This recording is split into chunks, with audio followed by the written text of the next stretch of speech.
में खबर शामिल करते हैं। महर मोहम्मद आसिम की रिपोर्ट के मुताबिक पाकिस्तानी ड्रामा इंडस्ट्री की अदाकारा और फैशन आइकॉन नईमा भट्ट ने एक बार फिर अपने स्टाइल से फैंस को खुद पर मर मिटने पर मजबूर कर दिया। साल 2024 से कबल अदाकारा नईमा भट्ट इतनी ज़्यादा मकबूल अदाकारा नहीं थी। हालांकि उन्होंने अपने कैरियर में कई मावन किरदार किए, लेकिन ड्रामा सीरियल कभी मैं कभी तुम में रुबाब का किरदार करके उनके कैरियर का टर्निंग पॉइंट साबित हुआ, क्योंकि नईमा भट्ट के इस ड्रामे में रुबाब का किरदार इस कदर महारत, हकीकत पसंदी और दिल से अदा करते देखा गया कि मनफी किरदार नमाने के बावजूद सबकी आंखों का तारा बन गई। पाकिस्तान के बेहतरीन ड्रामों की फहरिस्त में अपना नाम शामिल करवाने वाले ड्रामे कभी मैं कभी तुम में नईमा भट्ट ने रुबाब मंसूर नामी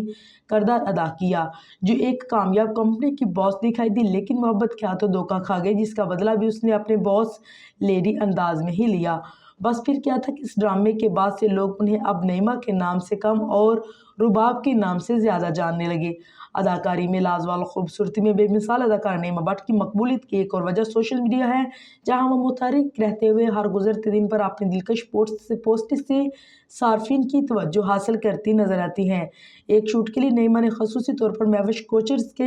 जामनी जोड़े का इंतखाब किया, जिस पर सफ़ेद और जामनी पर्ल्स के साथ मोती और कढ़ाई से मीनाकारी की गई थी, जबकि खूबसूरत और दिलकशी अदाकारा नईमा भट्ट को रवायती दुल्हन के अंदाज में जदीद अंदाज के साथ ग्लैमर लुक में पेश करने के लिए शेज मेहंदी और मेकअप आर्टिस्ट की खिदमात हासिल की गई। वाज़ेह रहे कि नईमा भट्ट तकरीबन हर नए दिन ही मुख्तलिफ मलबूसात और मेकअप की तशहीर के लिए शूट्स करवाती नजर आती है, जो उनके फैंस को खूब भाती है।